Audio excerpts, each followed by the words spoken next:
सकाळी उठून कॉफी घेतल्यावर मी गेले होते खाली थोड्या वेळ बसण्यासाठी काकूच्या इथे. त्यात ती गोड मुलगी बघा किती छान बोलतीये.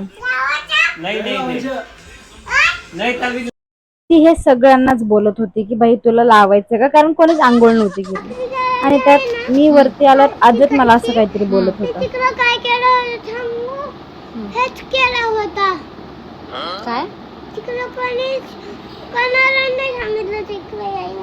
आणि तो हे सांगतोय की आमची गॅलरी आहे, ते गॅलरीमध्ये घाण झाली होती, तर ती गॅलरी त्यांनी स्वतः हाताने पुसून काढली, घासून काढली. तो मला तेच परत रिपीट सांगत होता की मम्मा मला ते करायचं, मला ते घासायचंय. म्हटलं आता नको घासू, पण नाही ऐकत. मग आली होती माझी मैत्रीण, मी तिला हे केलं हेअर स्ट्रेटनिंग, आणि बाजूला सगळा माझा पॅकिंगचा पसारा आहे. त्याच्यानंतर मी जे झोपले, मी 7ला उठले होते आणि त्याच्यानंतर मला जायचं होतं बर्थडेला. बर्थडे 6ला होता, पण मी 8ला गेले तिकडे. नंतर गिफ्ट रॅप केला, आम्ही गेलो केक कटिंग, मी गेलो घरी. देन आम्ही केलं केक कटिंग. तर भाई केक कट करता करताच बर्थडे बॉय रडत होता. असो, लहान लेकरू रडतच.